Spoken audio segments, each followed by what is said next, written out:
Hey, welcome back to Braxton's War Room. Again, taking a look at Rock of the Marne Standard Combat Series. All right, and I am currently at the end of turn 4.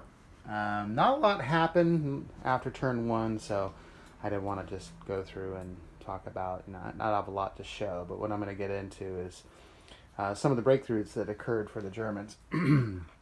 Germans have had a hard time maintaining these bridges that their stormtroopers built.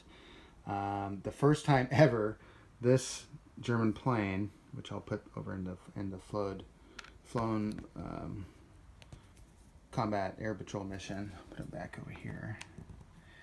First time ever, he intercepted a bombing run by one of the French planes and was able to fight him off, so he didn't bomb these two bridges.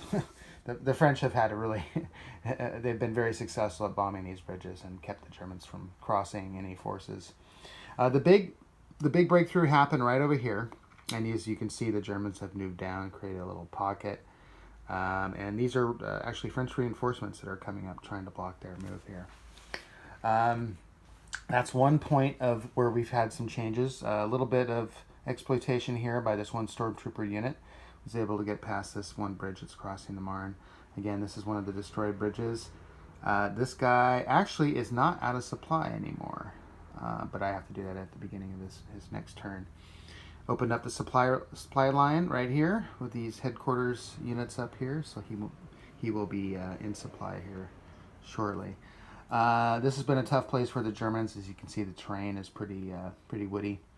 Tough place for them to break through. The only other place where they've done well, a little bit of breakthrough here north of Reims. Over here, actually where the Germans actually have a tank corps, we're able to break through and exploit a little bit over to these French headquarters companies. Aside from that, that's about it. Now you can start to see here in the next couple turns, there's going to be a lot of reinforcements coming in. And this is really where historically the Allied counterattack took place. And most of them are going to be coming down from these areas.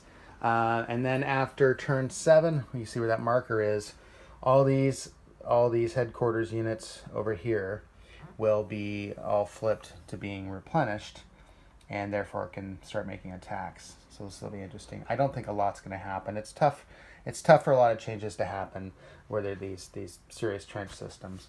Most of the action is going to be right here. I believe the French and reinforcements will come up and smack them hard. So, again, the Germans are trying to get down to these victory point areas to gain some VPs. It's going to be tough.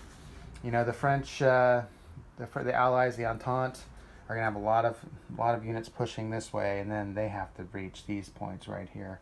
I'll have to double check on a scenario with how the victory points work. But with the amount of troops coming in for the Entente and very few Germans coming in, it's gonna be rough for the Germans to win this, which is how it should be. It still feels like a pretty good game so far. I'm enjoying it. Standard Combat Series. I have heard some complaints about this one in particular, that it didn't really feel like World War I. So far, it has for me.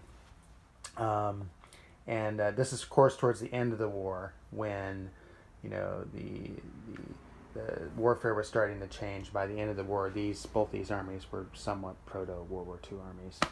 So, but nothing where I could see this is ridiculous. There's no way they could push forward this far. So, that's it for the end of turn 4. I'll come back probably in another couple turns and do another quick review. All right, thanks for watching, and see you soon.